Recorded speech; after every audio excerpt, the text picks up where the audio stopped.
I wish they would make another game. I wish they would run me over. That last game was bad. Really? The Snow fractured Day? but whole? No, that was awesome. Snow Day, okay. Yeah, Snow Day was living dog trash. Living dog shit. Living dog shit. Damn it. I was just thinking that too. Fucking Bobbert Zombie himself. Bob Zom. Carolina. You ever notice that his lyrics are like really, really stupid? Like, devil man in a garbage can singing sweet Mary Jesus in a traveling band. Really? Like, it's always like, it's always the most insane shit. Like, it never makes a fucking lick of sense. And he's like, just really influenced by like old horror movies and stuff. And it's like, where did this shit come from? None of this makes sense. He's like Popeye the Sailor Man. Lived in a garbage can. Turned on the heater and he blew off his beater. I don't know.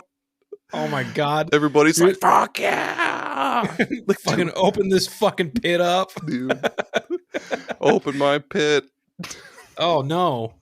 No. Please. I mean, I love you, buddy, but I don't think we're there yet.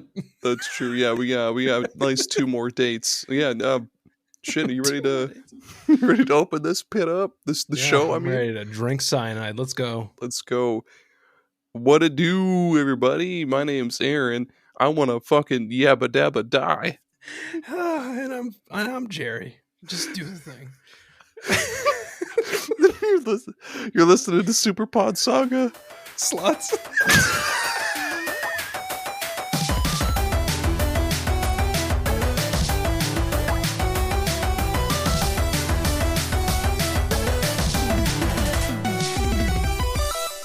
Yep, that's right. It's us. Yep. Oh man. We're in your brains. The worms. The worms are back. Yeah. It's SuperPod Saga. It's me and it's Gerry. Gerry, how are things? You had some difficulties yesterday. You wanna get into that? Well, I had a very eventful weekend. It started with my computer kind of acting a fool. You know, we were trying to play some Rivals on Friday. Yeah. And my computer was shit in the bed. And I was like, this goddamn Rivals. So we kept switching servers. It wasn't the issue. Because all you guys are fine. I mean, you got lag sometimes, but I mean, I was just I was looking at like PowerPoint presentation being run on like Windows 95. Like it was bad. So I said to myself, I'm going to pop this bitch apart. Tomorrow morning, when I get up, nice Saturday morning, going to get my coffee. I'm gonna poke around and, you know, see if I can freshen the old PC up. You're literally poking it with a fucking stick that you found in the front yard. You're like, hey, do math. Come on, do something. Do math. But yeah, I took it and I popped it all apart because I was going to change the fans because I had a kind of a noisy fan anyways. So I was like, I'm going to pop this apart, change this fan out and see if maybe it needs a cleaning or something. So I put everything back together and then it decided to stop working. It would not boot into Windows anymore. So I spent the majority of Saturday and then Sunday morning I got up and I tried to fix it more. And I ended up learning that, long story short, it was trying to boot Windows that was like the hard drive that was set to boot Windows was just my storage drive that I have like all my games on, like my NVMe. For some reason that was set to the boot drive. What the magically? Fuck? Yeah. So I got it to work today. Today is Monday. And I got everything working. Yeah. So it's been we were going to record last night, but my computer said not today. No, sir. No, siree. That's all good, man. We ended up watching like 3 episodes of The Righteous Gemstones, and they were... Is a new one out yet? We're on... New season? I don't know. We're on season 2. I think we're toward the end of season 2. It's getting good. Okay, yeah. I think the season 4 is the new one that's coming out. I think it is the final one. It's the final season. That sucks, man. I know. It's so good. It's such a good show. I noticed that anything that Danny McBride either produces or directs they're usually short. Yeah, short and really fucking good. Like Vice Principals, that's really, really good. Yeah, I've been meaning to go back and check that out. Dude, it's awesome. Speaking of TV shows, before we get into all this stuff, dude, do you watch White Lotus? I think I heard you and Beth talking about it. Oh yeah, like on Rivals and stuff. Yeah. Do yourself a favor and watch White Lotus. The White Lotus. It's a crazy show. I know a lot of these actors. Holy shit. Yes, that show is pumped full of good actors. Oh, when it's on Max. And fun fact, season 1, my celebrity crush. Wait, hang on, let me pull the cast back up. I'm gonna guess it. Pull it up, see if you can guess. I got the cast. Okay. Theo James. I'm just kidding. No. Nice try. Aubrey Plaza. No, but she's good. She's good. She's very good in that first season. But no. Sydney Sweeney? No. Surprisingly, no. That's not. I mean, yeah, but like, no. Alexandra Daddario? Yeah, she was in Always Sunny. Yeah. Bingo. Yeah. Oh God, Charlie, the idiot. Go away, dum dum. I was just using you. Like, okay. He fucked up so bad. Oh Yep. God, it made me so mad. Anyway, so we're kicking it old school today. We're gonna talk about some retro shit because I feel like it's in our blood to do that. It is in our blood. Yeah. Know what I'm saying? So what are we doing? What the fuck are we doing here, man? For any first timers, this is the greatest collaboration of all time, greater than Sonny and Cher. Even rip Sonny. We miss you, buddy. May you rest in peace forever. Is he dead? He's been long dead, dude. He died in like a helicopter accident in the 80s or 90s, I believe. Wait, are you talking about Sonny Bono? Yeah. Didn't he hit a tree and die? Maybe that was. Maybe I'm thinking of somebody else. There's that lyric from an Eminem song. Sonny Bono skis horses and hitting some trees. Oh shit! I thought it was gonna be something way cooler, like Sonny Bono ran into a tree and he died. No, he made fun of Sonny Bono and Christopher Reeve in like a single sentence. Uncool Eminem. It was a good song though. Look, man, it was of its time. Okay.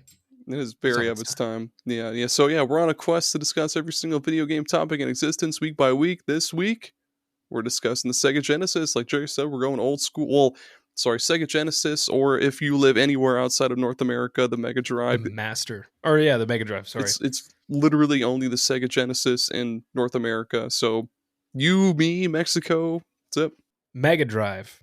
I don't know which one I like better. I think I like Genesis better. Genesis sounds way better. Like Mega Drive just sounds like they were like, game, Mega, and then they were like Mega game. That's the name. It's a really good game. Yeah. They just took two words that sound cool and put them together, like Turbo Hyperdrive or like something stupid. Turbo Paint. Paint? That I wouldn't count paint as a cool word, but it's like when they name fucking Dodge trucks, they're like Ram. They're fucking hypercharged. They're like, I don't know if the hypercharge is a truck name, but that's not a truck name. Okay, cool. Well, before we get to the topic, first of all, there's no guests. It's just me and Jerry this time around again because we're just goofy fucks. Yeah, before we get to all that, though, Patreon and Ko-Fi shit. I want to mention this right off the bat. I added a $1 tier to the Patreon for those folks who want to support the show but don't want to bust your budget by a buck or $3. It's just there. So you don't need to be busting your budget's balls. Yeah. Is what we're saying. You just gotta take it easy. You know. Yeah. Give us a buck. Buck goes a long way in this economy. $2 and you have an Arnold Palmer now. You can't buy him for $1 anymore, unfortunately. Yeah, there you go. That sucks ass. And then there's the Ko-Fi. If you don't want to commit to a monthly thing, just drop us a buck there. Just a one-time plop of $1. We're good to go. Mm-hmm. It sure is. Beep, beep, beep, beep, beep, beep, beep, beep. Super important breaking news. Here we go. So, you know how I like a good ROM translation? Oh, yeah. There's a new translation out of a PS1 action RPG, and it's very obscure. I think it's like one of the only, if not like maybe like this company only did like a couple games maybe, and then they folded. Like this game came out in 1999, and then they folded in like 2000. But it's an action RPG where you're like trying to make your way through like a dungeon. It sounds like, but there's like NPCs that you can like convince to come with you, and I guess the amount of people that you convince by the end changes your ending. Yeah. What is it Looks called? cool. It's called sorry, I should have said that right from the start. Yeah. Could you imagine we just ended the whole segment like, yeah, it's a good game. It's actually one of the best PS1 games I've ever played in my life. Yeah, so go check it out. People are just tearing their house. What the fuck is the What is it? People are like fucking rolling cars over in the streets. Aaron and Gerry didn't say the name of the game. Like they drive their car into a tree. It's called Prisoner. Prisoner. I think I might have seen this on Time Extension, maybe. It was that's where I seen it, on Time Extension. Thank God I thought, for Time Extension. Ooh. Yeah, Time Extension is fantastic. I get a lot of information from them. It's great. It's a great site. I highly encourage. We're not sponsored by them by any means, but we talk about them a lot. But they're a great site.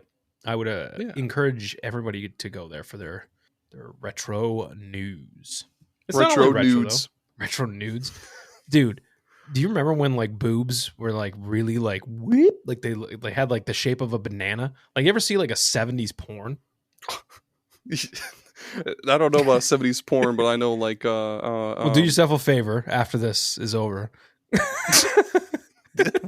We'll just hop into bed and be like, don't mind me, I'm gonna watch on the family this. TV. It's just throw on some banana boobies and some fucking nice 70s bouache. It's just got the cheesiest like Seinfeld bass like oh yeah. You know what? I feel like it's a classier time in pornography. It really was art. Yeah. It really was. Yeah. It had stories. Like there was like legitimate stories happening in these fucking pornos.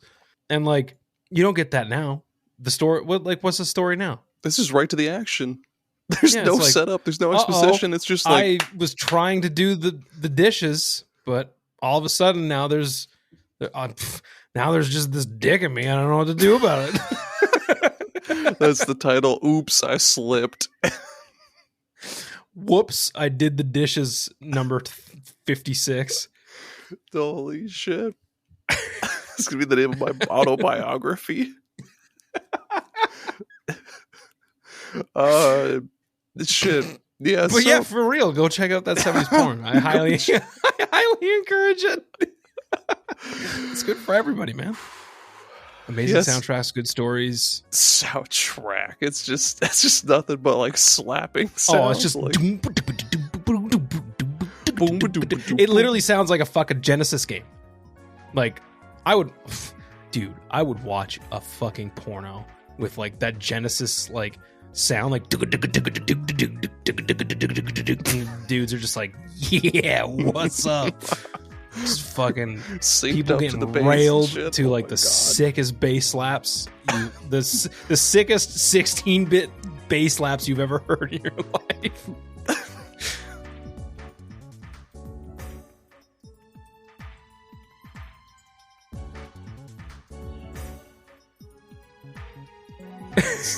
Speaking of slaps, we're talking about the Genesis again. Literally everywhere else, it's called the Mega Drive because North America sucks butt, I guess. But I don't know. We're calling it the Genesis, though. Yeah, it sounds cooler. Sorry, everybody. Yep, cooler than 70s porn. That's the title of the episode now. The Sega Genesis : cooler than a 70s porn bush. Banana boobs. Oh man, banana boobs. Shit. Tell me who the mascot was. as your so it was almost Rystar. I gotta derail from this. I can't believe. So the mascot was supposed to be Rystar. Yeah, he was. That doesn't make sense. And he only had one fucking game. Yeah, they had made one Rystar game, and they were like, "This is it. Put him on the fucking box. Is the one.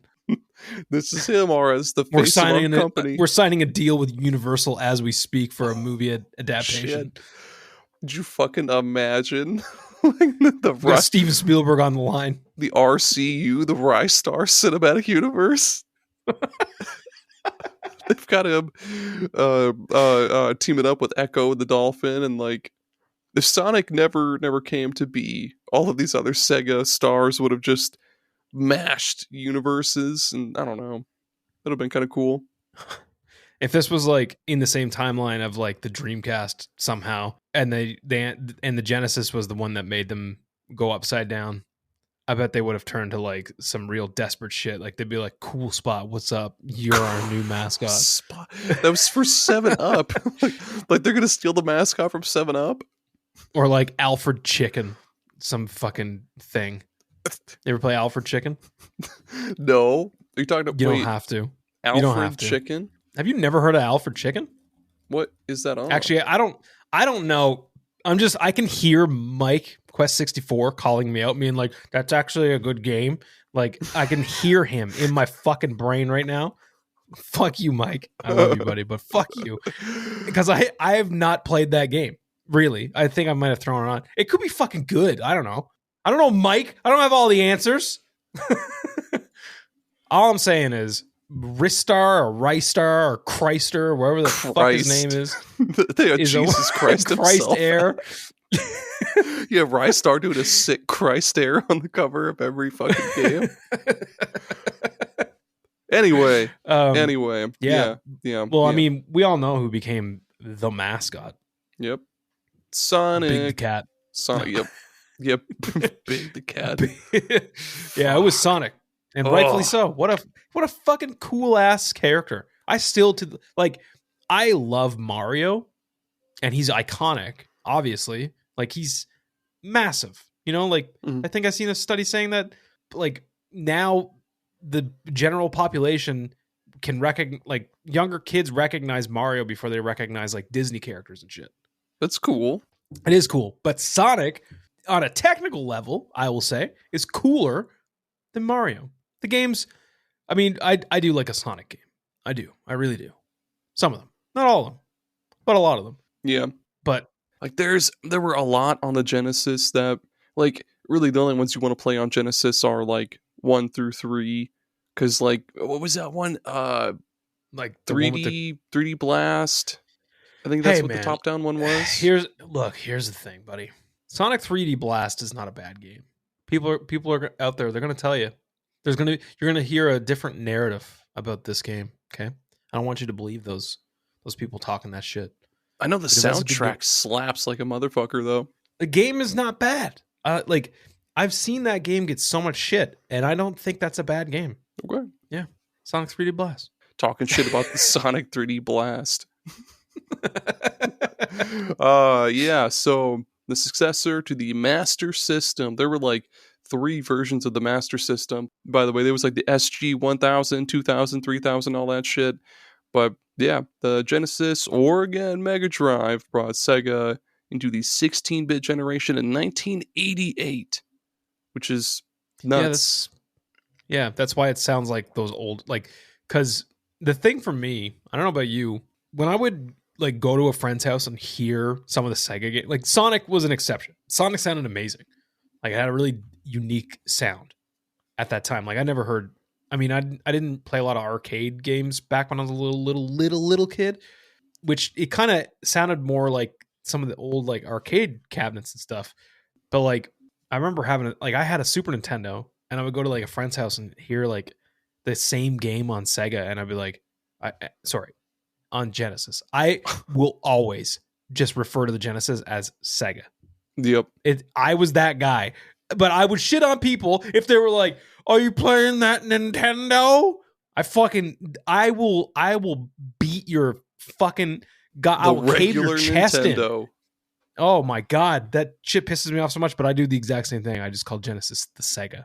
Well, I haven't in a while, but when I was a kid, yeah, my friends had Sega, and I would go over there and be like, "Why does your sound so stupid?" What does your sound like? Hot, wet ass. Yeah, like it didn't. Some games, like if you had like the same game on like the Super Nintendo and Genesis, like I just thought they sounded way worse on Genesis. When in reality, stuff like Earthworm Jim sounds better on Genesis because I don't know, something. I guess like the graininess of like the samples and shit that they were capable of doing on the Genesis just added like a different feel to it. Yeah, and there are quite a few games that actually sound. Like I said, yeah, it depends all on the composer and like how they work with the sound chip or whatever. Because like Streets of Rage, god damn, yeah, that's what I mean. Like there were exceptions to that rule where like there were visionaries working on music on this console where it just sounded incredible. I mean, I'm not good with names of. I only know like off the top of my head like the actual names of like 6 composers ever in music, but like the composers for Sonic and Streets of Rage, like some of these games just have incredible soundtracks. Yeah, I can't recall the name of the composer who did Sonic. I could probably look it up here in a sec. But Yuzo Koshiro did Streets of Rage and a good bunch of other games too. Yeah. And like all of their all of their music is so fucking good. Like, did you play Streets of Rage 4? I haven't, but I've heard the soundtrack. That's amazing, dude. Yeah, like fucking still killing it. With even that shit. There's a lot of other games like Shining Force and even like Crusader of Centy. I don't know if you've played that, but that soundtrack, even though it's like real bassy and twangy, it still sounds really, really good because they worked around the twangy sound and like really melded it into their sound, if that makes sense. Did you? I don't like. We're kind of gone off on a tangent here, I guess. Oh yeah. But did you knew that like Michael Jackson helped like with I know for sure with Sonic 3. Yeah. And I think he even did some stuff with Sonic 2. Never got credited. He was like, I don't need credit. But he was like in there just like and he was like fucking doing his little like mouth-based shit, and they were like, oh my god, write it down now. And then that's how we got fucking Chemical Zone, which is arguably one of the best. Oh, I can hear it in my brain now. Yeah, that shit is holier than thou. Holier than thou. Yep, it's good shit. But yeah, for the 16-bit thing, for 1988, I mean, it makes sense. Like, I'm sure when this thing dropped in 1988, I'm sure several balls also dropped. Like, boys became men when this thing came out. This might not be entirely accurate, but this was one of the first 16-bit consoles to drop because the TurboGrafx didn't drop until, well, in the US, it didn't drop until 89. It was 87 in Japan. The SNES was 91. And there's probably some other, like, lesser-known consoles that probably dropped before this, but yeah, it was one of the first ones out there. The original pack-in game for the Genesis was Altered Beast, but then eventually replaced by Sonic in 91. Power up. Yeah. Rise from your grave. Yeah. I fucking love that dude. I should play that game. No, you don't need to. It's not. That's another game. I like that game, man. I know. It's hard as fuck, though. Yeah. It's hard as a motherfucker, though. It's a cool game. Same with what's the one where you're like Splatterhouse? No, Space Harrier maybe, where you're flying and you're shooting that like weird broom gun thing. I always thought this is a cool looking game, and then I started playing it, and then I went, I never want to touch this game again. Yeah, the weird perspective always fucks with me. I keep thinking, it's just another shooter, but like it's not, because it's like over the shoulder, but not. There's a game on UFO 50 that's very similar to that. I think it's Campanella. It's one of the Campanella. There's like 3 Campanella games on fucking UFO 50, and one of them is very similar to that. And I don't know, like I could never. I don't know. Star Fox was okay for like the whole like 3D shit, but like Yeah. most of that stuff that we're doing, that like faux 3D perspective, I always found very wonky back then. You know what I'm saying? Yeah. Yeah. But Altered Beast, that's not a bad game. That's not a bad game. There's worse games than Altered Beast. I mean, that's not to say that Altered Beast is a bad game, but yeah. It's also not to say it's a good game. I wouldn't go as far as to be like, you have to play Altered Beast. That's true. I mean, it's fine. Yeah. Yeah. Sonic though, yeah, that shit took off. Like that series alone, like sold and like carried the Genesis throughout pretty much this whole generation. Because the Sega, or I almost said the Sega, the Genesis. The Genesis. Fucking, I'm not the only one. Because of like not just Sonic, but other games like Mortal Kombat having blood and shit. Like Genesis was the cool kid console that like all the cool kids had. If you had a SNES, you were a fucking baby. Yeah. What? This was not the narrative that I grew up with. Yeah, like the Genesis was supposed to be, it was marketed more toward like maybe not teens, but like pre-teens, because it was the cool, like edgy kid, like cool. I feel like console. I distinctly remember like bullying kids, being like, "Oh, you can't afford a Super Nintendo." Where's your RPGs, Jonathan?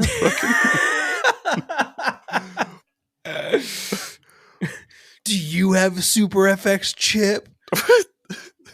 Where's your squash and stretch, you fucking nerd? Oh, you can't handle 3 parallax backgrounds all at once? Guess your dad didn't get that promotion, Steven. Guess your parents don't really love you. Know your place, trash.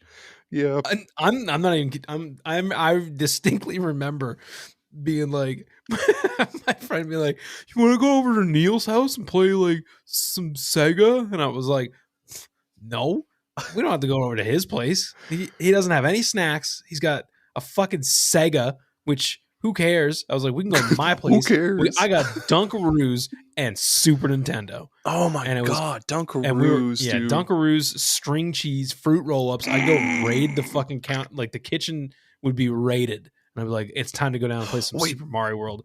Wait, and then Neil would just be at his place trying to play Sonic 2 by himself. By himself, lonely fucking nerd. Do you remember? I mean, they have to have had this in Canada as well. But have you ever had the Rice Krispie Treats cereal, where it was like clusters of like Rice Krispie Treats, but like as a cereal? Not. Oh, I have not man. indulged in some Rice. So you're talking about like Rice Krispie squares?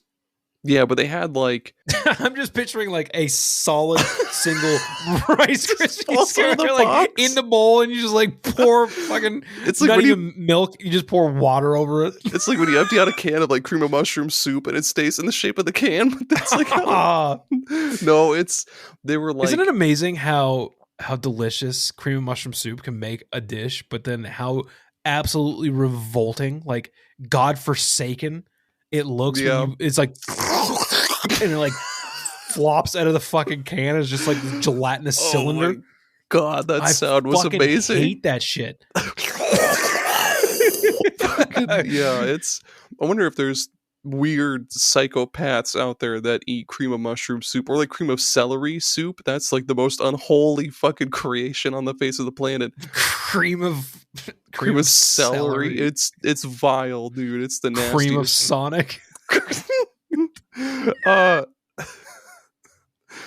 Man, what was I gonna say? Just a gelatinous fucking blue cylinder.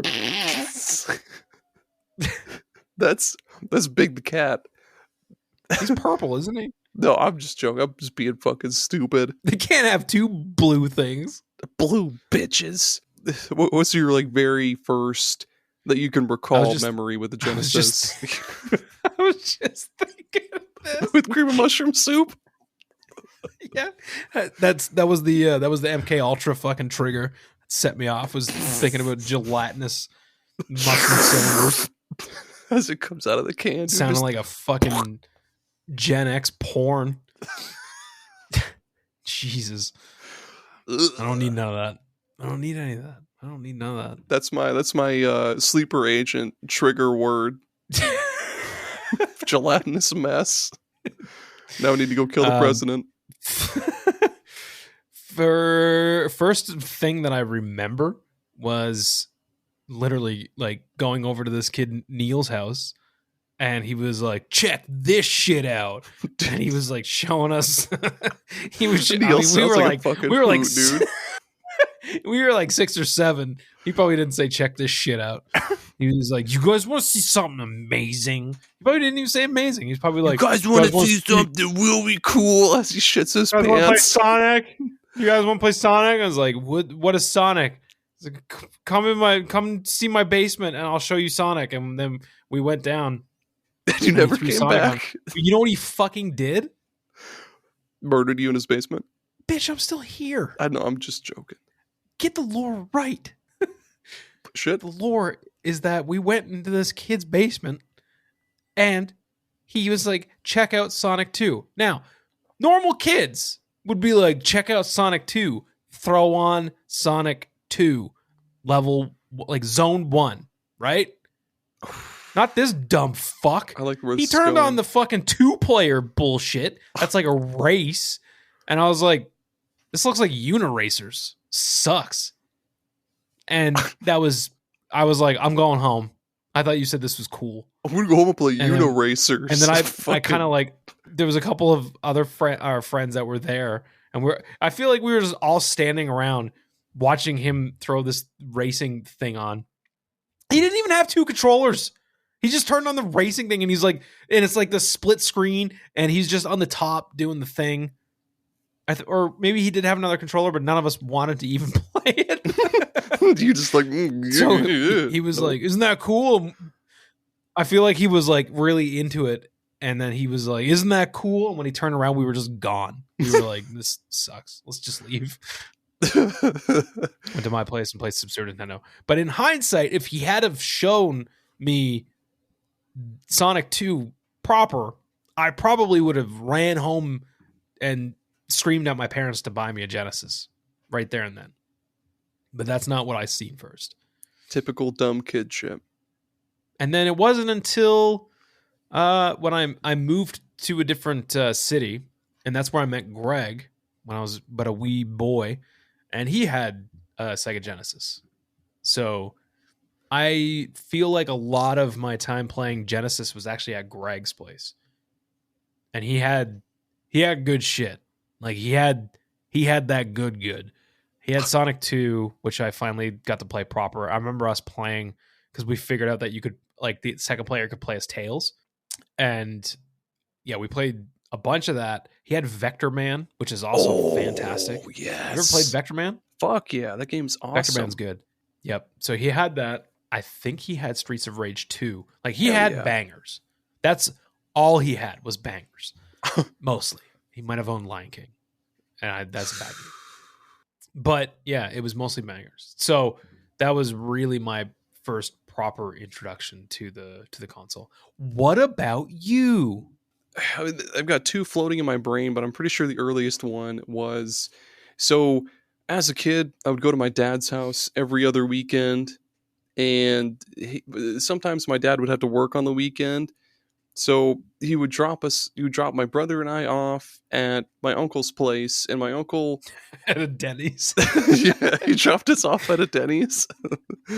No, my uncle had people over frequently, not like crazy ass people, but he would have like a friend over every so often, and his friends were cool as hell. Like so his one friend, Ted, he always brought his fucking Sega Genesis with him, and he and my uncle would like go watch Star Trek or talk about Star Trek or whatever, and he'd be like, "You guys can play this if you want." And yeah, my brother and I would be. We're just gonna go in the room and do Star Trek things, and you just hear. You hear the sounds of like multiple cans of cream of mushroom soup falling out, like just like one at a time, dude. I'm sorry. Continue. Oh fuck! Oh, I didn't mean to put that. It's okay. It's okay. Your Uncle fucking Ted.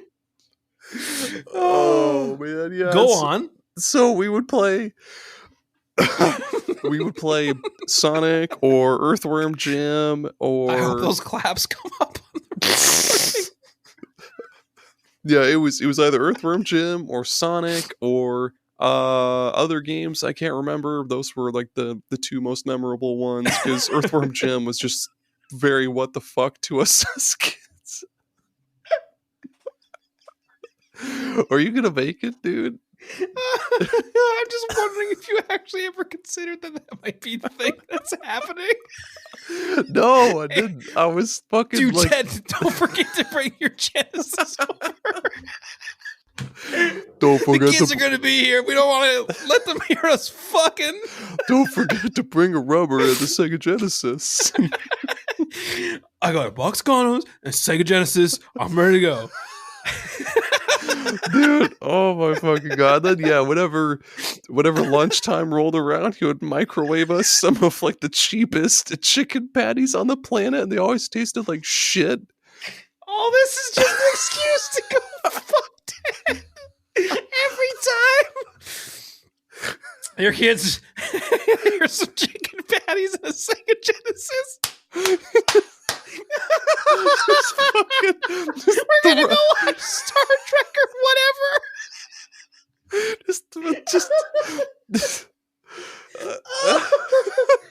I'm gonna pass out.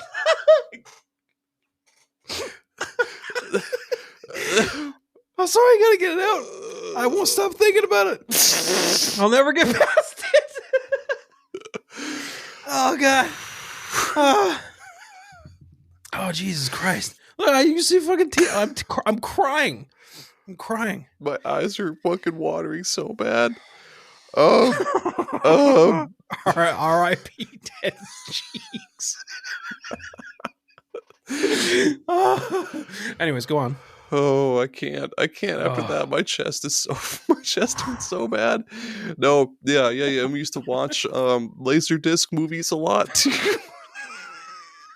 Stop. Shut the fuck up.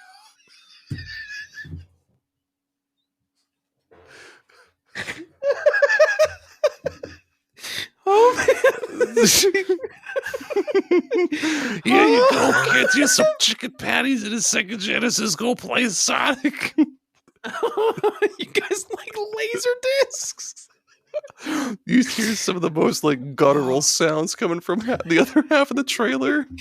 Yeah, you're like, did they just open up a can of cream of mushroom soup? No, it's just Ted.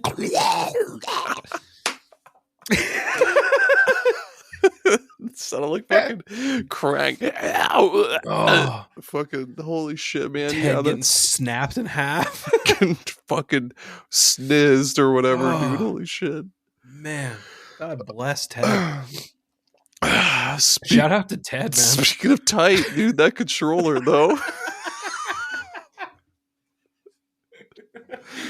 Oh, Jesus Christ. Oh, yeah.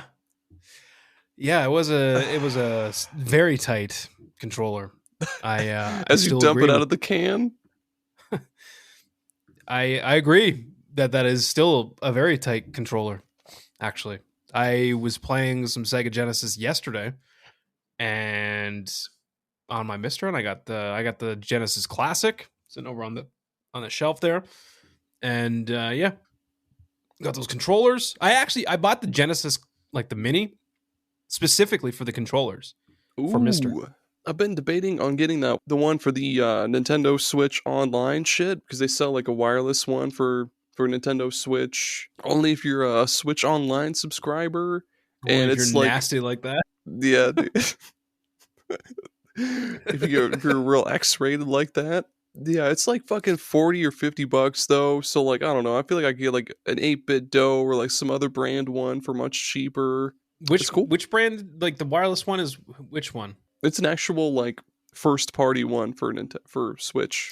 Oh yeah. That's a nice controller. I still so here's the thing. Might have mentioned this before. On a Switch, fine. Make sure you're using it wireless because it has more input lag when it's wired than it does when it's wireless. All of the Nintendo. What the fuck? Yeah.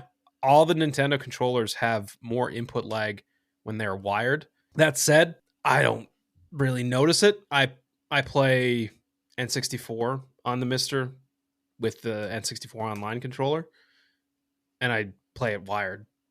When I probably should just play it with wireless, but I have a habit of just wiring things up. But the Genesis Mini controllers are like the best for that. They're just like a USB, incredibly low latency, and I just plug that right into the Mister, and away you go.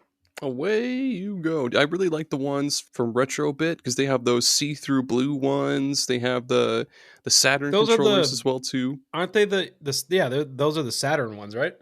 Yeah, they have Genesis ones. Like they have the 6-button like bean Retrobit Genesis. made a Genesis one? Yeah. Yeah, they got the 6-button bean controller, and then they also have the Saturn one. They got a blue Genesis one too. That looks dope. They have the N64-ish controller too in atomic purple. Yeah, I don't know. Look, man, the N64 controller is wonky. I get it, but whenever I see like different iterations on that controller, it never feels right. That's just probably my rose tinted nostalgia glasses. I don't know how I feel about the D-pad being right in the middle. That's unnatural. Like, so here's the thing, and this isn't an N64 episode, but no, yeah. What the fuck are you doing with the like? Why did you make the thing and go? Oh fuck! You know what? Oh shit! You know what we forgot? Oh, the fucking D-pad. Fucking. So then you buy this controller and you're like, I want to play Goemon's Great Adventure, and then you have to fucking what? Because that game is played on a D-pad. Like, yeah. That M.U.S.H.A Makers also played on a D-pad. Like, why your hand? Like, it's so. Anyway, the more I look at this fucking controller, the more angry I get. Let's steer away from that motherfucker. So, the controller's really sweet. Controller. 3 buttons or six buttons? What do you prefer? What's your go-to? I don't recall which one I played with as a kid. Even like as an adult, I don't recall which one I've used the most. But the 6 button seems like the way to go because you get. I think. Most games require that's for the fighting games. Never mind. Hardly any of them required 6 button. Oh, really? Holy shit. No, there was like barely any. Well, fuck them. Let's talk about them console revisions because there was quite a few of them. So aside from the normal model, which already looks tight as hell, you get to the number 2 revision that makes it just a little bit smaller and removes the headphone jack, but pretty much the same thing. The third one is probably the fucking coolest one. The Genesis CDX is just this little tiny like combo of the Genesis with the like Sega a fucking CD. Walkman. Yeah, that's really all it was. It was just a fucking Walkman that could play Genesis cartridges, and you could take this fucker with you on the bus or like while you were fucking mopping your floor or whatever and listen to CDs and shit. And then whenever you're done, you just go plop your ass on the couch and plug it into your TV and play Sonic 2 on a cartridge if you wanted to, man. You know what? They're really not cool. Even. This is not even that bad. You know what? You can if you go to eBay, you can pick one of these up for $1,400. Oh, oh boy. The laser eye, like the laser reader eye, is apparently really fucking hard to repair in those. So that sucks, but it'd be fucking sweet to have a $1,400, man. What's up? What's up? Chump change, bitch. Yeah, it's just, and that was in 1994, which seems like Sega was just so ahead of their time with this. I feel like anyway, because I can't recall anything else like that from 1994, other than if you just had a regular fucking plain Walkman. But that can't play Genesis games, dude. It's really really cool. Yep. It sure is. Oh, yes. Yeah. Oh, yes. Then, the fourth revision, the Genesis Nomad, which was just a portable version of the Genesis. It was a beefy motherfucker with 6 AA batteries. And it supports the entire Genesis library except for one game. I already forget which game it is, but the Nomad supports the entire Genesis library save for one game that requires the use of the reset button, which the Nomad lacks. Doesn't say which game though, but fuck it. Go ahead. Oh, that's I know what it is. It's a fucking dude. Was there a trivia thing with this exact question when we did the trivia thing with Jeff Noonan? It's a fucking X-Men game or something. That sounds right. That sounds very right. Yeah, you got to get to a point where you like hit reset. Yeah. There you go. Nailed it. Got it. Nailed it.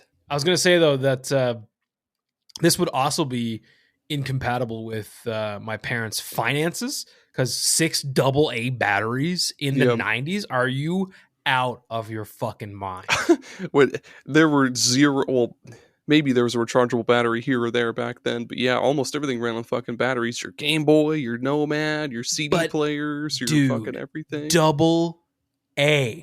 Yeah. AA. I think if I was around that age, I probably only ever seen one of those once in my life and was like, what the fuck is that? Like staring at it like the monolith, like the monkey's looking at the monolith. Like, what is this thing? Why is this battery extra big? Big battery.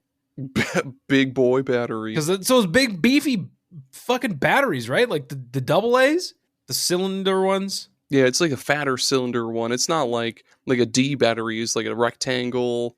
The C is like, oh wait, no, the C I think is like the big chunky like round one. Just Google C battery. God. Are you thinking of a C battery?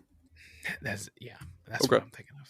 I am the stupidest man who has ever lived. AA battery. I see AA batteries. I've seen these. I've probably tried to eat one when I was a kid. Like these are like the most common batteries. Did you ever put like the tip of a battery on your tongue as a kid? That shit burns. Yeah, I did really stupid shit as a kid too. Yeah, I did too. I did too. Yeah. Don't worry. Doing that shit, chomping on tinfoil. Oh yeah, like, chomp on this tinfoil. It feels great. Or do it, and you're like, what the hell did I just do? Why did I do this? And your fucking teeth are like fucking they're like vibrating. It feels like. Did you ever do that thing where you take a fucking a big red wrapper, lick it, and stick it to your forehead, and it fucking burns?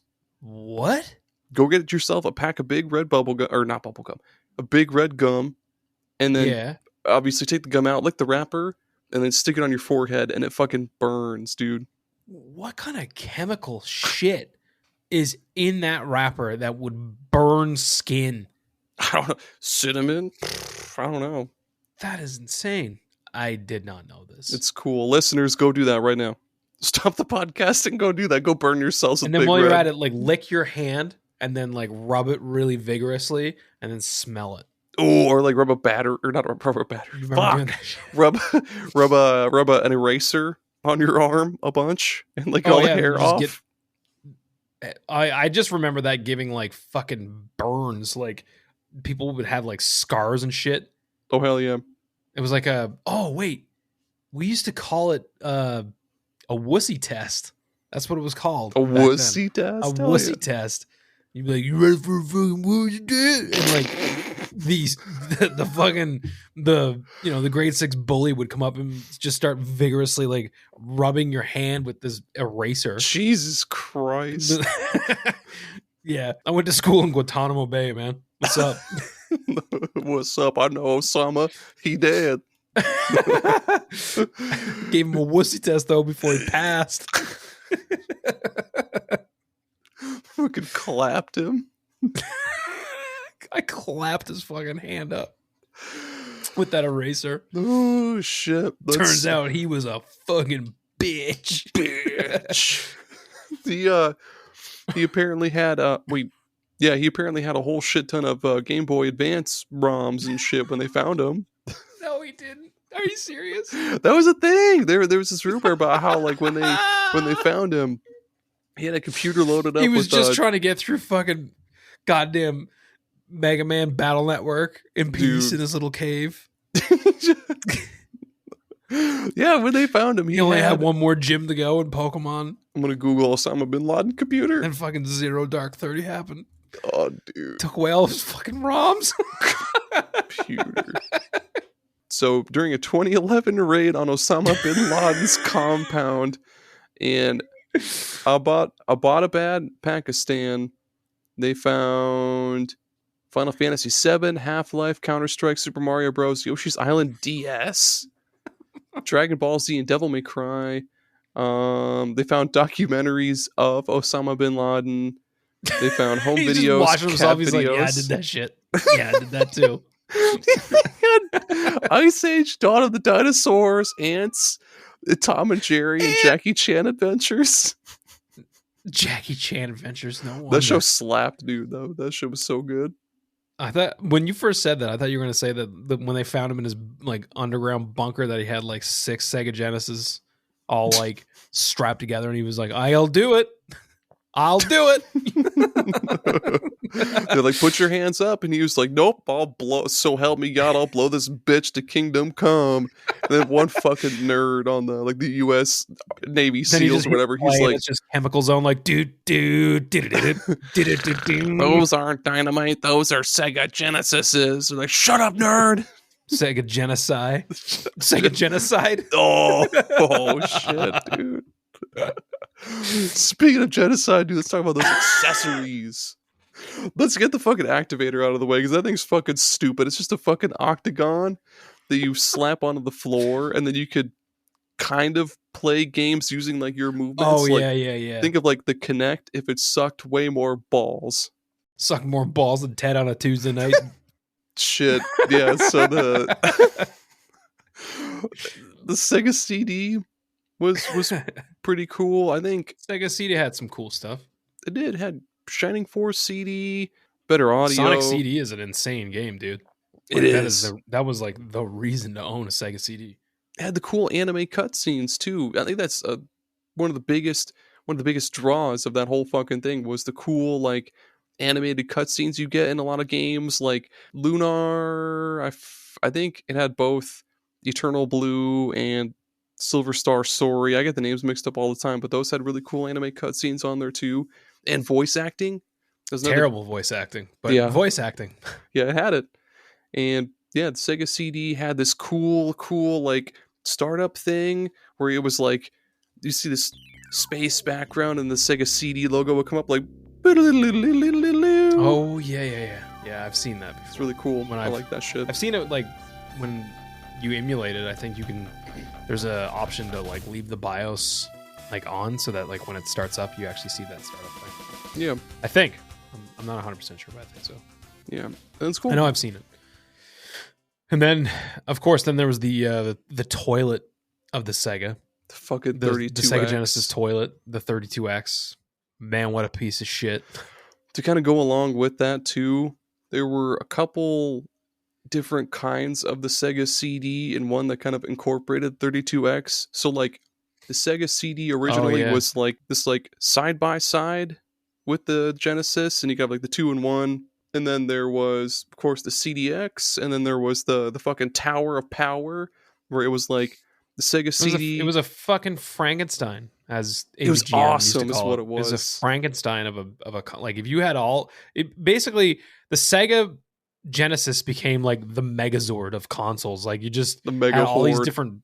Yeah, it was like just all these different pieces that would come together.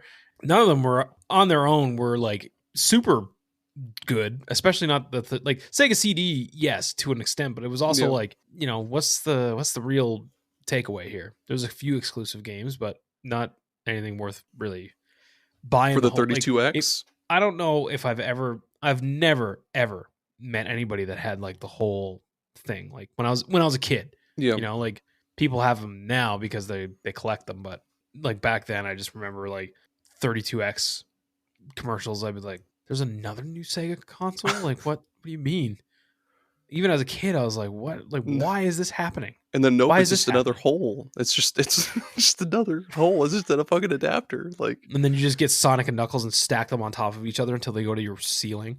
Yeah, that's all the Tower of Power was. It was the Sega CD on the bottom, then the Genesis, then the 32X, and then throw a Game Gear, or not a Game Gear. What's it called? Game Genie. Game Genie there. Then throw Sonic 3. Or no, Sonic 3 and Knuckles. Sonic and Knuckles was the cart that had the adapter on the top. So then you throw another thing. I mean, Jesus Christ. Yep. Yes, 32X was a cool idea on paper. Sega just wanted consumers to have a way to upgrade to the next generation while using existing hardware. but that never usually works. I don't know. Yeah, 32X was just poopy idea. It was, oh my god, our homeboys, Press B to Cancel, they did just a fucking hilarious episode about the 32X. They just roasted on it for like an entire hour and a half. Apparently, if you installed it incorrectly, it would just melt. Like the something about the power capacitors or whatever, it would just melt your fucking Genesis. Like, oh my god. And then the game's just like, there was maybe 2 or 3 good ones, but most of them were just, there was no point to even buying the goddamn thing because the games were so meh, so fucking meh. Like, what was it, Knuckles and Dude, Chaotix? Shit. Like the 32X came out and they were like, let's put Doom on it, but let's make it worse. Let's make this a bad Doom. That's the title of the game, Bad Doom. That's a bad Doom. Bad Doom. Yeah, it was bad. It was bad shit. Yep. I'm pretty sure it had Waterworld though. God bless Waterworld. God bless Waterworld. And then there was the Genesis Mini, which I have. It's a cool little console. I've meant to get one. I like it. I remember having one wish listed on Amazon. Well, if you ever get a M.U.S.H.A, I would say it's almost like you should definitely get it because like it's worth getting those controllers alone. I mean, you probably could get those Retrobit controllers.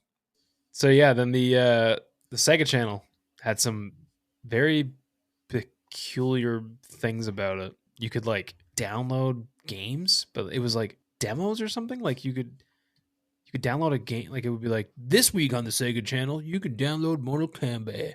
And then you download Mortal Kombat. So you get like Mortal Kombat for like 4 hours, and then you'd have to go to bed, and you wake up the next morning and be like, we're taking it back. And it would be gone. Oh man, yeah. There was another really, really cool idea, because like you could just demand from your cable provider, be like, I want this Sega channel, and they'd be like, all right, that'll be $99, please. And then yeah, you download games. Again, cool idea, but maybe they should have looked into that a little bit more before they launched it, because it like from what I've heard from other people, it just wasn't really worth the money, like the extra money you had to pay. Anyway, yeah, let's talk about the best ways to play it, because there's a few ways. Yeah, there's a few ways to play the Sega Genesis. To no one's surprise, I definitely vouch for the Mr. FPGA, but I guess at the end of the day, the best way to play a Sega Genesis is on a fucking Sega Genesis. You know what I mean? And honestly, yeah, they're still dirt fucking cheap. They're still very cheap. The games are still pretty darn cheap. I mean, as long as you don't go for complete in box or anything like that, just get like a cartridge of fucking Sonic the Hedgehog. They're like $10, $10-$20. Yeah, you can get it for cheap. If I was to own I'm not a collector, but if I were to own a physical Genesis, I'd probably go get one of those EverDrives and just have that loaded up with a bunch of stuff. Yep. But yeah, like at the end of the day, the real console is going to be the way to play the console. I would say that the next best thing would be a format of emulation through whether you're doing RetroArch or on the Mr. FPGA. Yep. That would be my preferred way to play, just because it's super accurate. I'm pretty sure that even RetroArch, like if you turn on some of the stuff on RetroArch, you're still going to get... The thing is, though, I will say, and I noticed it once I started playing on a M.U.S.H.A, the sound is like, all these years I've been emulating like Sega Genesis, it hasn't been the sound hasn't been quite right. There's something about it, like because of the accuracy of the M.U.S.H.A, like it really, really sounds the way it's supposed to be sounding, and it does hit differently. And maybe that's I have an ear for that kind of stuff, but like, yeah, it's pretty damn good. I bet it sounds pretty great on one of those big ass console TVs too, man. One of those big old, like, Oh, yeah. fucking Titanic TVs. They're Yep. impossible to move with one person unless you're Arnold Schwarzenegger. I'd almost say that the worst way to play it is through Nintendo's Virtual Console. Well, I say Virtual Console. I mean like their online service. They're just running it through emulators themselves. Like they don't have any special magic to how they're running these things. I mean, even the fork of their Super Nintendo emulator is like it's okay, but it's like it's not even nearly as good as RetroArch. I feel like that's not the greatest way. But I mean, at the end of the day, I always say, hey, play these games however way you can. Enjoy them however. Retro games should be available to everybody to enjoy at this point. It's almost like history. Like, Yep. You know, at this point, like, you should just have access to this shit. Yeah, man. Like, or you can get one of those minis and just mod them. That'd be cool too. They make a million different kinds of those, like, third-party mini Genesis things that you'll see, like Dollar General and shit. And those are kind of cool too, but it feels super fucking cheap. Like, it feels like they made it on a budget of $10. That's how, like, my mom got me one for Christmas, I think, one year. Then yeah, it just feels super shoddy. It plays fine, but I have the Switch Online subscription, and I'll play the Genesis sometimes, like very rarely, through Switch Online, mostly because there's just not a lot there that I want to play, because a lot of those I've played a million times, like Sonic, played that a million times, Rystar, fucking Dynamite Heady, which, by the way, everybody should go play Dynamite Heady. I really love that game. They're releasing games at, like, the slowest possible pace. So yeah, more often than not, I'll play on my Amber Nick, because I can just grab whatever the fuck game I want from our boy Vim, pop it in, and then go right the hell down to it. Like, I'll get to my hidden gem here in a minute, but there's so many great games that people don't know about that it's just so much fun to just dive into a console and do, like, Sega Genesis hidden gems, and then find some game that, like, nobody talks about that's actually really, really good. My whole point with this is, yeah, just play it however you want it, but probably the best way for the sake of discovery is to just do FPGA emulation via RetroArch or whatever. I would say before we get into our hidden gems, oh yeah, we take a little ad break. A little breaky poo. We'll be right back. In a world full of crime and evil and all sorts of bad dudes, I was trying to make it like a movie trailer, but I suck at doing that shit. Super Stegosaurus, man, he's the next best thing in the Marvel Cinematic Universe. Super Stegosaurus, man, he's half man, half Stegosaurus. He's fight during the day. He's a normal guy. You've never had your ass kicked harder. Never. By day, he's a regular man. Toward the middle of the day, he transforms into half man, half Stegosaurus, and at the end of the day, he's full Stegosaurus. Stegosaurus. Full Stegosaurus. That midway point where he's like half man, half Stegosaurus. It's extremely painful for him. He hates every single second of it. But once he's finally a Stegosaurus, it's cool. It's fine. His brain is just as dull as a rusty knife. But Super Stegosaurus, man. He Gerry really likes his lettuce.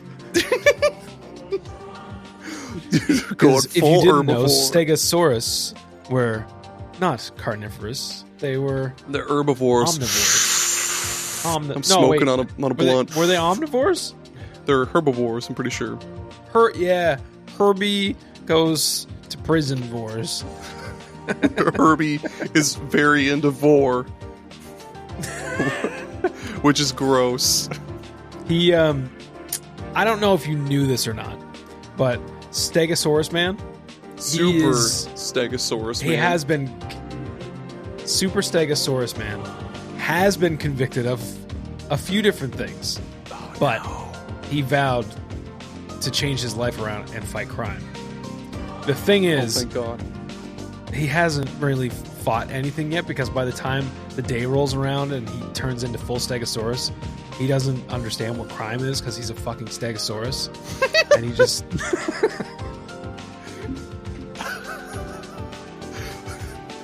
During the day, he's like, there's a motherfucking crime afoot, and then halfway through the day, he's like... I really would like a salad all of a sudden.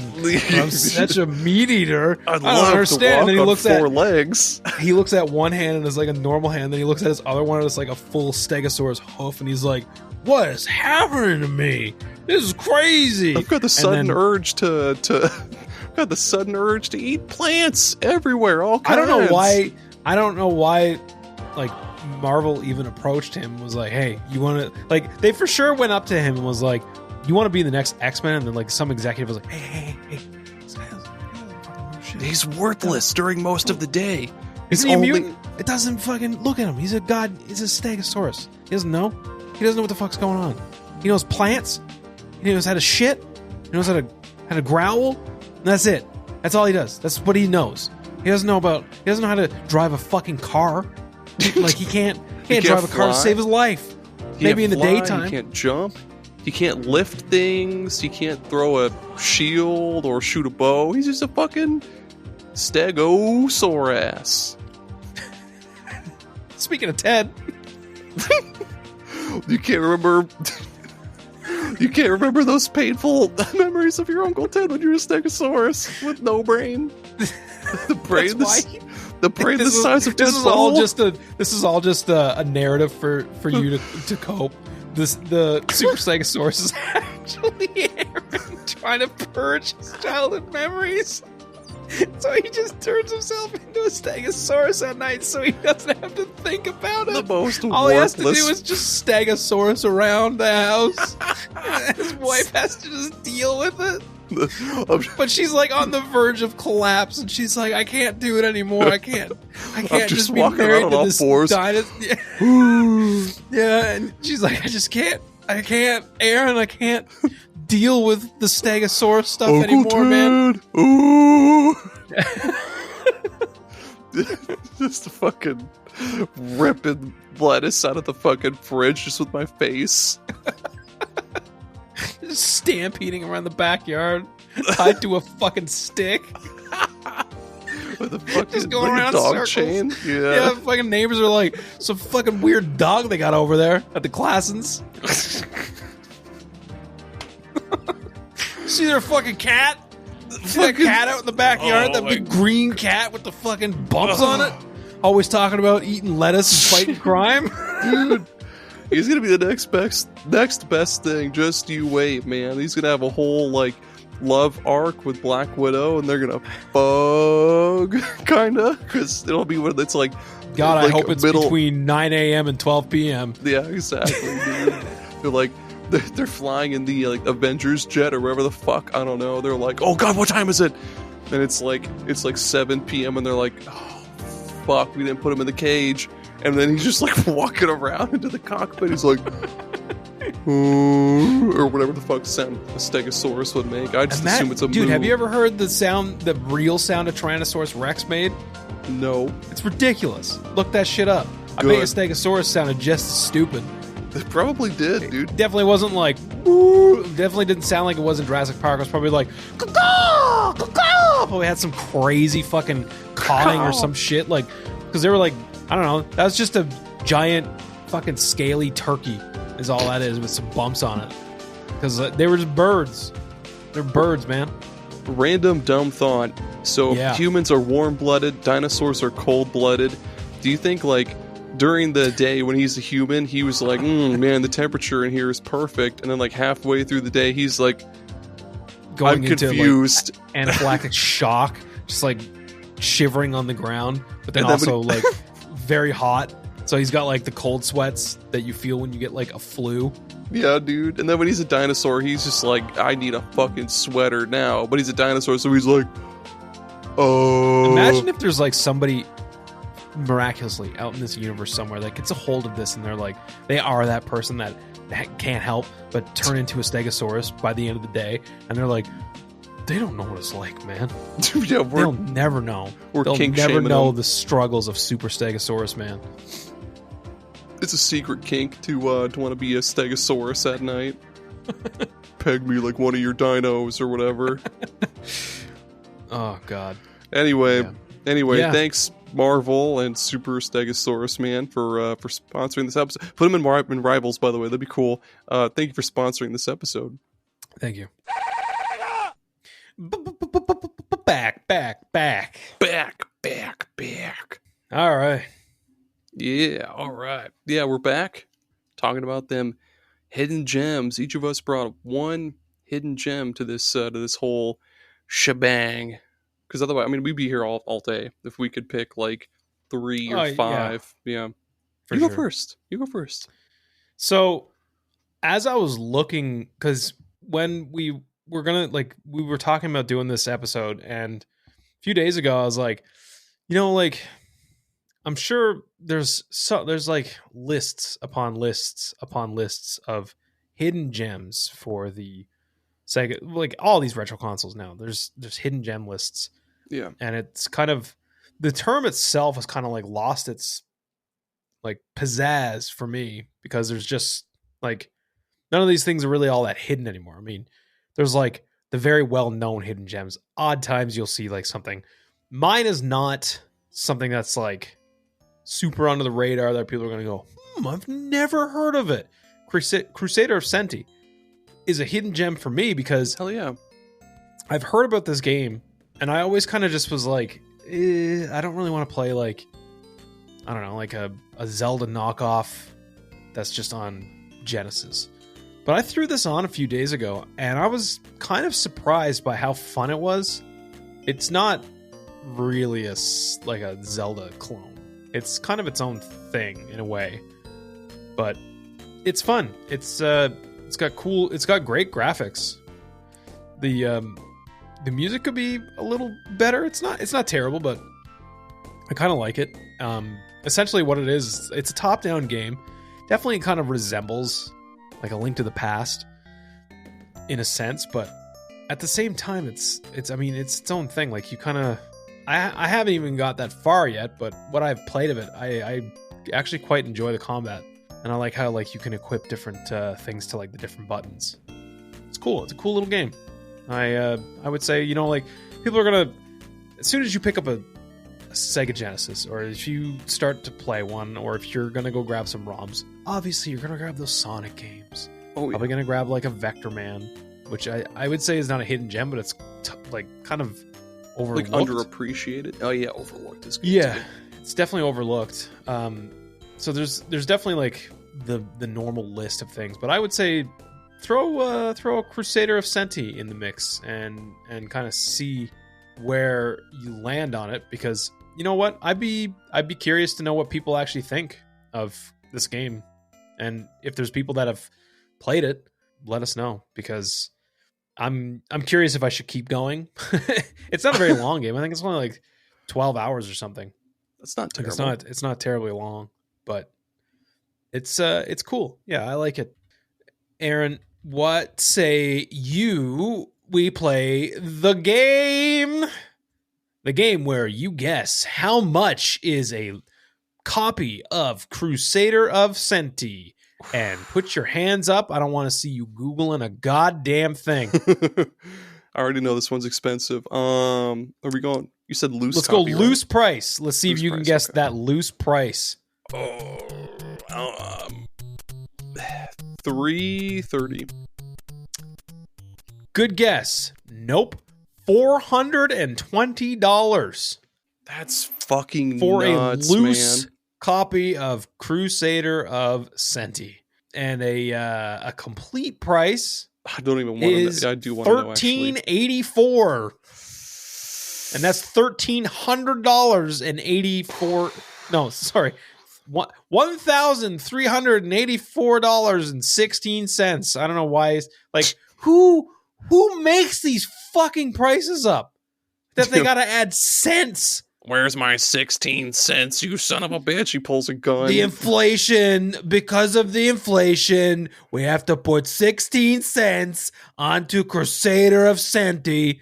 Wouldn't seem right if we just sold it under, like if we weren't making margin on this copy of Crusader of Get the fuck out of here with your fucking pretend ass prices. We had it graded by the fucking Super FBI Stegosaurus, man, or whatever the fuck. Yeah, we had it graded, so it's actually $2,100.14.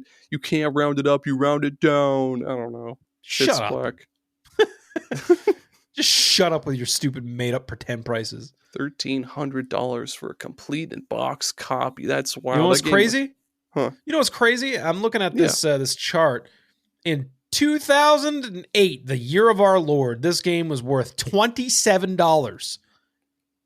What you want to tell? You want? Yeah, you want to tell me why in 2011, October of 2011, it went up to $185. But why? Why did this happen? Who the fuck came out, stood up on their fucking Sega Frankenstein box, stood up on top of a 32X and was like, hear ye, I do declare that it is now known the Sega Genesis copy of Crusader of Centy will be forever known as a rarity. Like, who decided this? This is absurd.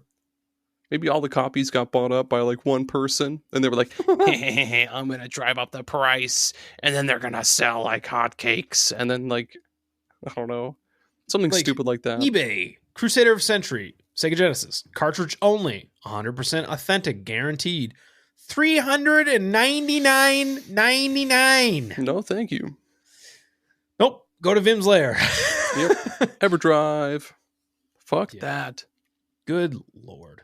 And again, if you collect, all the power to you. I still think that's cool. But you know what? I don't want to see my friends getting hosed by these fucking pretend collector prices. And maybe I'm wrong. I'm sure Mike is going to tell me how wrong I am. And the reason he's going to have statistics ready for the reasons, he's going to have like inflation charts. He's going to have like statistics that'll prove me wrong. It's actually very accurate that this copy of Crusader of Centy would actually really truly cost $716 in 2022. Makes perfect sense. Yeah, oh man, I'm ready for Mike to comment in the Discord channel. Be like, actually, Jerry, wait. You only read the price charting price. You didn't read the actual price via eBay. Click here and there. Yeah. My hidden gem is one that's also pretty spendy. I'm pretty sure if you bought a physical copy, which I did not. Well, how about you tell us what it is, and then we'll play the game. My fucking hidden gem is M.U.S.H.A. I forget what it stands for already. It's like militarized uniform something. Shithead asshole. I don't know. It's M.U.S.H.A. Mega underappreciated shithead asshole. Yeah, my game is M.U.S.H.A. It's a really good game. Let's play the fucking guessing game now. All right. For a loose copy of M.U.S.H.A, what do you think? 420. Blaze it. Incorrect. That's what Crusader of Centy was.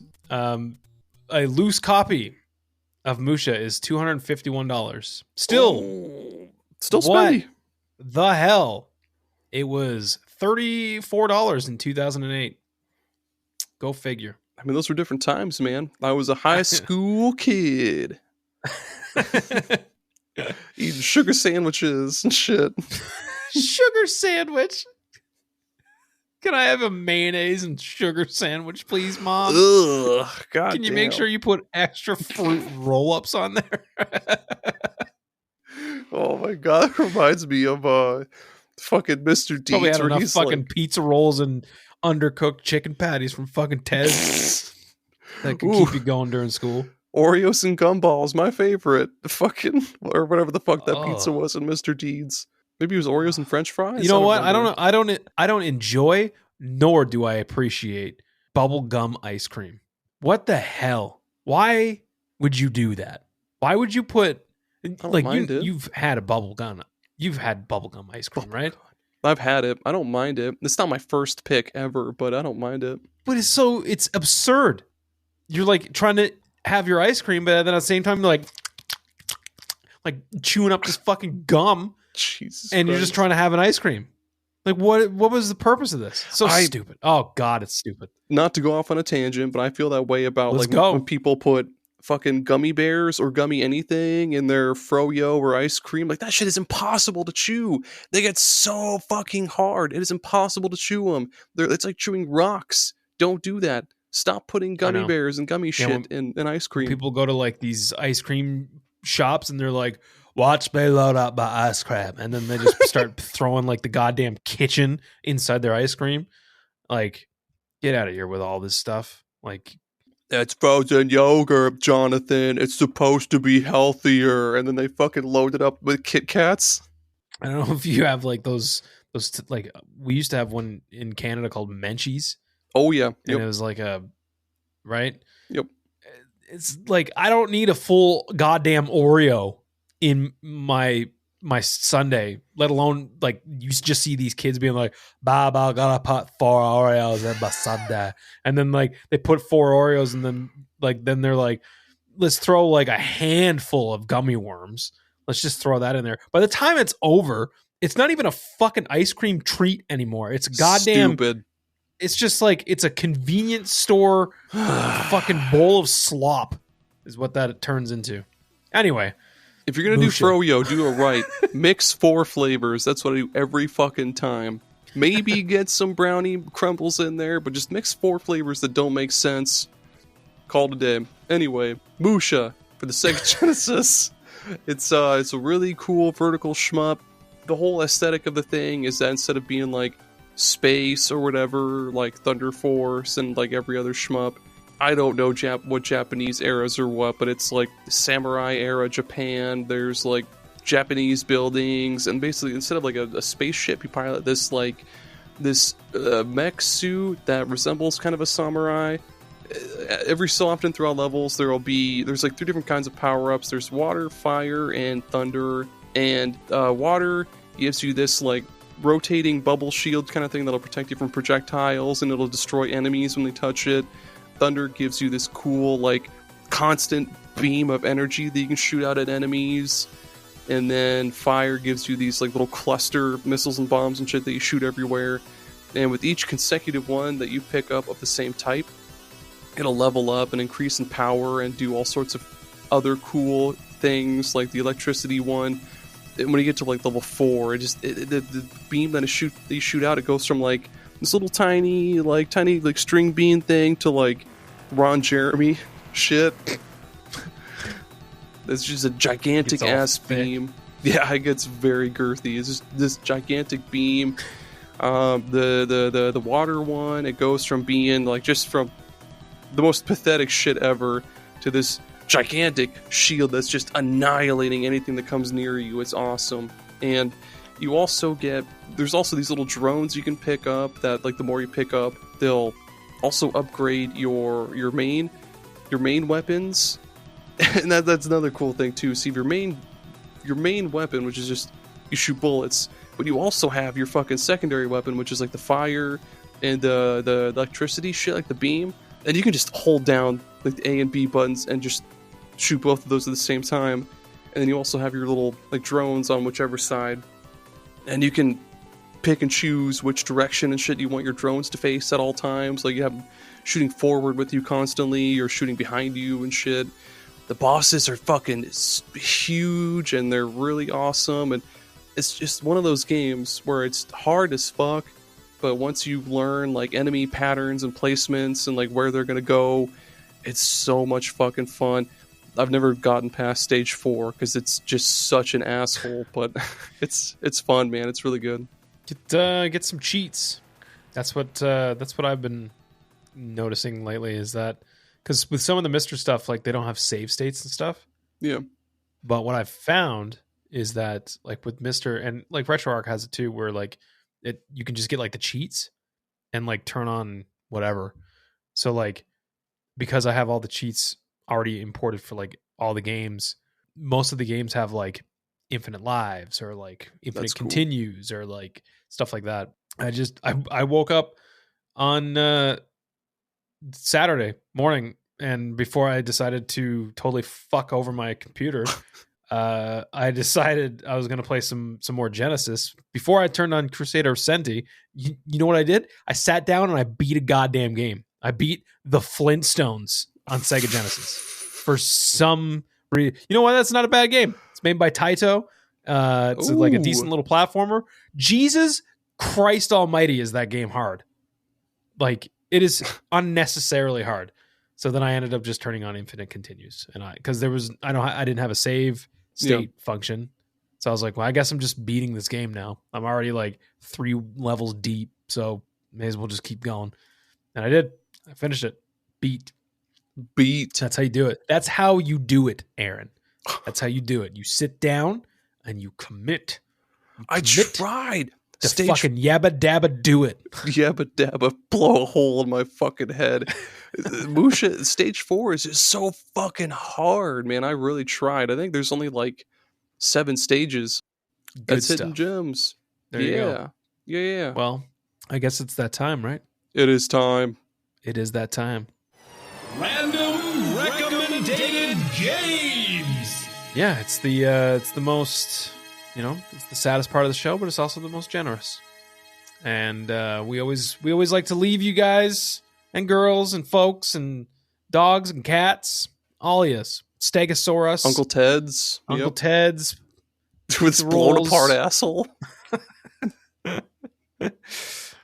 Poor Ted's fucking red sock.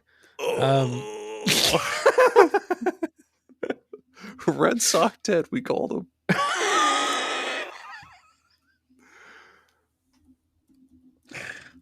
We didn't call him that. I'm just joking. Holy shit. It was just a really, really long episode of Star Trek. Anyway, random recommended games this week. Aaron, I was just talking about how using cheats is the way, Mm-hmm. There would be no possible way for me to even come remotely close to beating this game without them. Hagane. Have you heard of Hagane? I know I've seen the cover art somewhere, but so this is the fabled game that was apparently a Blockbuster exclusive game, which was later debunked. That was debunked. Oh. It was not a exclusive game to Blockbuster. I think like Blockbuster had like exclusive rights for like a bit of time or something. I don't know, but it was like there was nothing. That was bullshit. That said, you want to guess? You want to just guess what a loose copy of Hagane, the Final Conflict, goes for on the Super Nintendo? My hands are up. I'm gonna go with 500. Yeah, you're 502 less.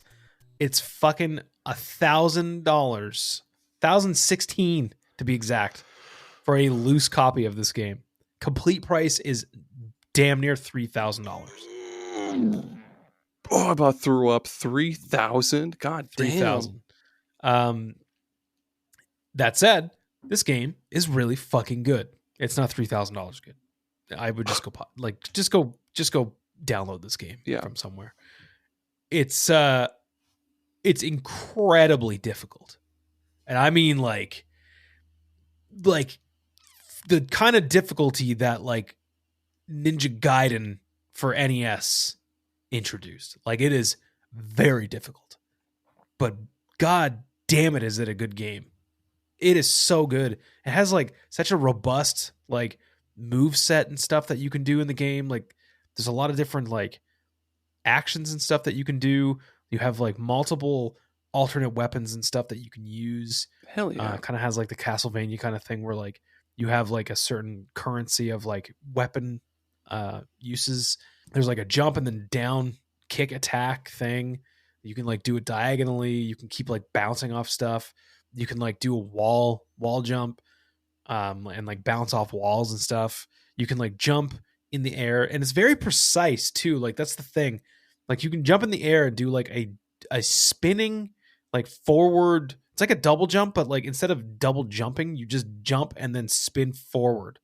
So like you jump here and then you go like across the screen, and it's so precise. Like it's at the peak of the jump. You can't just like jump a little bit and do it. Like you gotta jump, and it's the timing is you end up getting it after a bit, but there's a lot to it. And the bosses are cool as hell. Level design is really neat.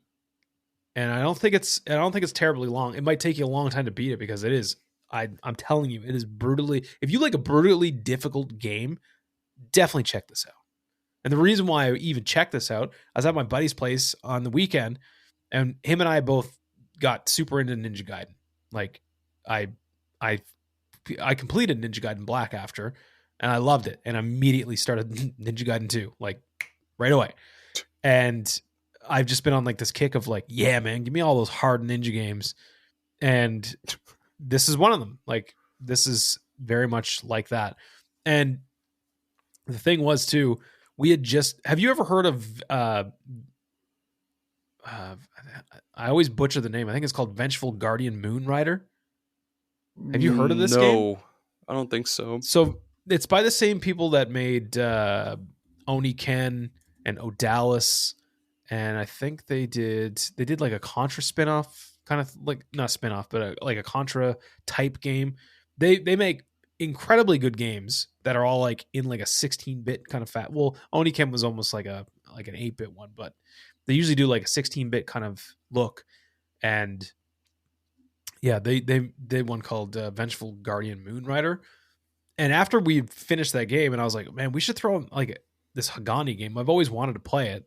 And I've like thrown it on emulators like years and years and years ago, but it was always so hard. Like I was just like, there's no way I can play this. And when we threw it on, we were like, holy shit, this is just like this Vengeful Guardian Moon Rider game. Like this is very, very similar, but it's from like, I don't know what, 1994 or something. I think this game came out, but I would recommend it. That's why I'm throwing it out here for the folks out there that like a good hard challenge. Good hard challenge. What about you? What you got? I know we just swore off open world games in the last episode, but I tried out. I seen this and I was like, I'll just on a whim, I tried out Avowed because it's supposed to. It's this big gigantic game from Obsidian, the people that made a million other games, but the one I know the most is Fallout New Vegas, and I love that game. But yeah, Avowed, it's like Skyrim, but a little bit more. We were talking about in that episode where we swore off open world games. We were talking about how the more like compact and like concentrated, like smaller-ish open worlds, those are like the coolest ones. Where Avowed does that, where it's like the world isn't as gigantic as Skyrim or fucking Grand Theft Auto 5. It's a little bit more compact, and it's a little bit more segmented off.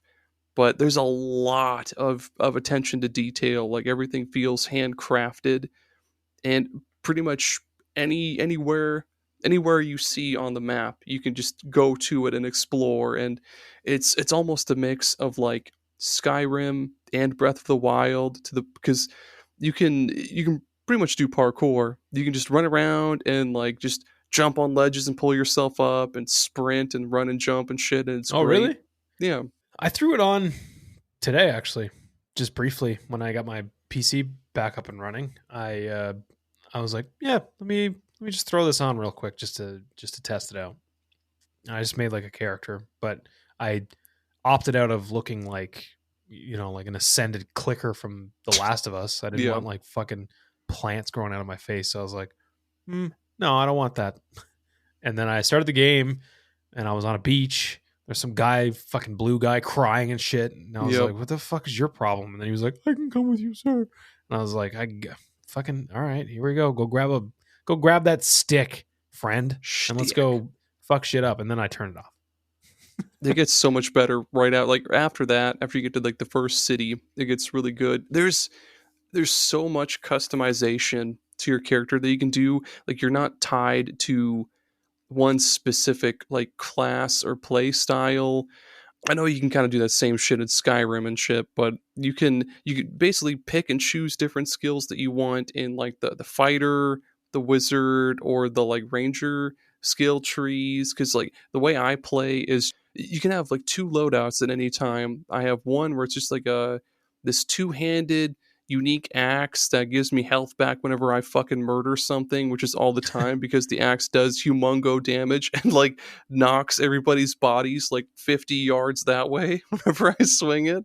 Oh man, my second unga bunga. It really is. Like I'm just bopping gigantic grizzly bears on the head and their bodies just go flying that away like 40 yards. And then my other loadout, a big thing in this game is unique weapons, which are basically just like enchanted weapons that have cool, special, unique properties. I got this one. I have a one-handed sword that does a shit ton of fire damage and a dagger that does fire damage. So I'm basically just slashing and poking shit to death while it's on fire, putting it even more on fire. And yeah, the world is big, lots to explore, but it's not too big. Anything you see, you can get to and explore, and it's a really cool game, man. It's really cool. Hell yeah. It's on Game Pass. Go also. check it out. Check Avowed out and check Hagane out. A little bit of brand new game and something a little older. Yeah, just a little bit.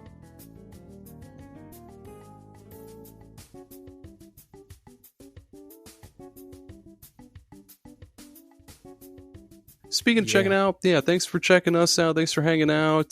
Check out our Patreon again. Thanks for checking out, like mentally halfway through this episode. Yeah.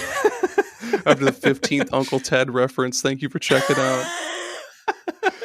Yeah, check out Patreon, $1, $2, or $4 a month. Ko-Fi, just drop us like $1 or however much you want. Doesn't matter. Help out the show. Check out superpodsaga.com. Find all of our shit on there, our socials, everything. Listen to Super Ghost Radio, please. Check Super Ghost Radio out one time. Yeah. Just go check it out. Go check it out. Yeah, and leave a review. I bet some folks that like that show. That's a decent show, I hear. I bet you would. I'll put a link. I've been putting links to Super Ghost Radio in the past few episodes. Go check it out. God damn it. And be sure to tune in next time where Gerry does Mark Ruffalo's hair and makes it look hot and sexy. Mark Ruffalo. Yeah. Okay. He played Hulk one time. He's been known to be a Hulk. And Aaron, in the meantime, is going to continue to purge those memories by eating endless amounts of pizza rolls. I will do that. Once again, thanks for coming in and hanging out. Okay, bye. Yeah, we love you.